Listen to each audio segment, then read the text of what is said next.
I had never seen myself as a man driven by revenge. I'd always placed my faith in fairness, empathy, and the healing power of forgiveness. Yet that faith, much like the marriage I believed in, came crashing down one Saturday night at an upscale party hosted by one of my wife's colleagues. The evening began harmlessly enough. Lydia and I had been married for 8 years. Things hadn't been perfect recently, but I still trusted that we were a team. We arrived at the party arm in arm, her silver cocktail dress catching the warm glow of the chandelier. She laughed, tossing her auburn hair over her shoulder, drawing appreciative looks from everyone we passed. She looked radiant, as always, and I felt that familiar surge of pride that she was mine. At first, the party was a haze of small talk and clinking glasses. Lydia introduced me to some of her coworkers, one of whom was Mark, tall, broad-shouldered, wearing that smug grin of a man convinced the world owed him admiration. Lydia had mentioned him casually before, a new member of her team, intelligent, ambitious, and annoyingly magnetic. Initially, he seemed polite, though I noticed his gaze lingering a little too long on her neckline. I brushed it off, convincing myself I was imagining things. But as the night went on, the knot of unease in my stomach tightened. Lydia and Mark kept gravitating toward each other. Their laughter floated above the crowd like a private melody. I sipped my drink, forcing polite smiles through conversations I barely followed. My eyes kept darting back to her, and she seemed flattered by his attention. Her cheeks carried a warmth not caused by champagne. I told myself to stay calm. Jealousy never suited me. Lydia loved me. We had a life together, a shared history. No man, no matter how confident or charming, could undo that. Then I saw it. I was returning from the bar with a fresh drink when I noticed Mark near the balcony. Lydia was turned slightly away, her laughter ringing out. Mark's hand rested on the small of her back, far too low.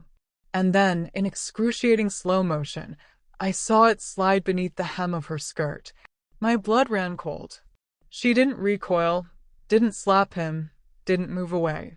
Instead, she tilted her head, biting her lip in that familiar, knowing way. My drink almost slipped from my hand.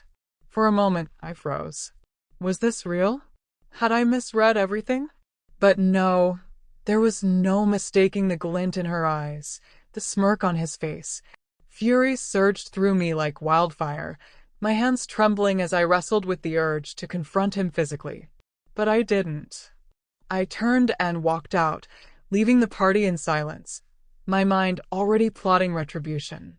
The following days passed in a haze of feigned normalcy. I had to control my emotions to buy time. Lydia acted as though nothing had happened, her composure intact, which only sharpened the pain. Confrontation was impossible. Too early, too risky. Lies and deflections would follow. I needed proof. I needed leverage. Most importantly, I needed a plan.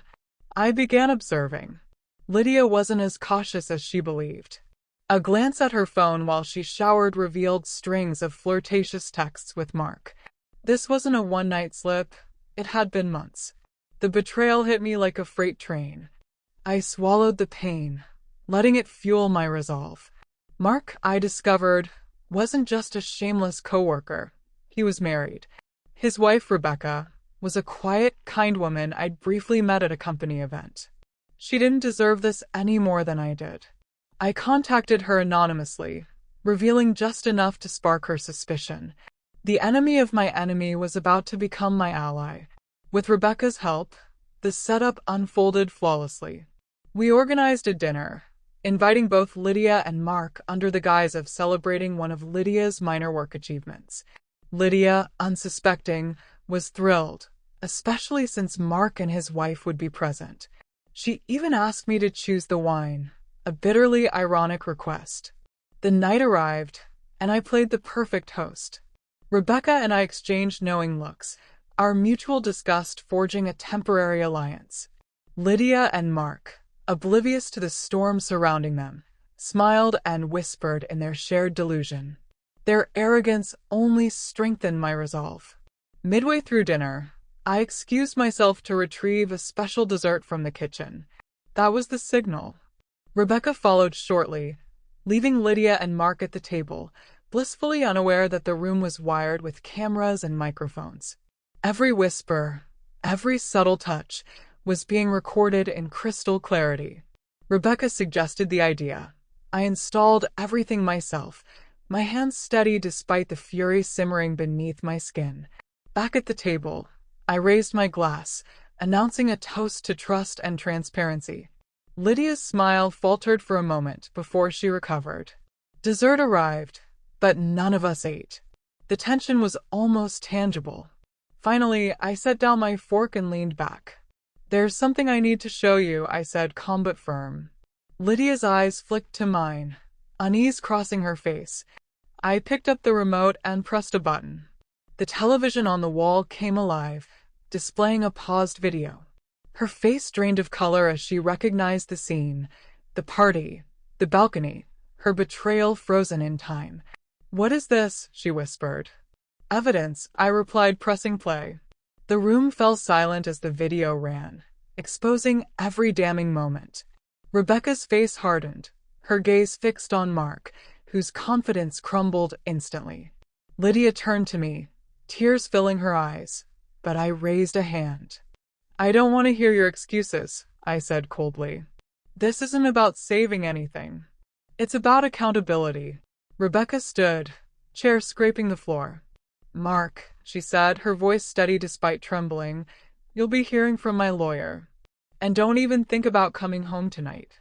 Mark tried to speak, but her glare silenced him. He slumped, defeated. Lydia sobbed, begging for forgiveness, insisting it meant nothing, claiming it was a mistake. But her words rang hollow. "This isn't just about you and me," I said steadily. "It's about respect, for our marriage, for yourself. You threw it all away. For what? A cheap thrill." I looked at her one last time. "I'll be filing for divorce first thing tomorrow. The papers are ready. And don't think you're walking away with anything beyond what you brought into this marriage.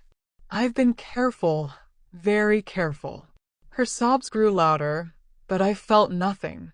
The love I had once carried for her had hardened into a cold, impenetrable wall. The fallout was swift and merciless. Rebecca followed through, filing for divorce and exposing Mark's behavior socially and professionally. He resigned in disgrace. Lydia reached out in the following weeks, but I blocked her calls, emails, and pleas. Reconciliation wasn't an option. I focused on rebuilding my life, moving to a new city, starting a new job, finding clarity and peace. The experience was painful, yes, but also liberating. I was no longer bound by doubt or misplaced loyalty. Revenge might not erase the past, but it can, at least, restore balance.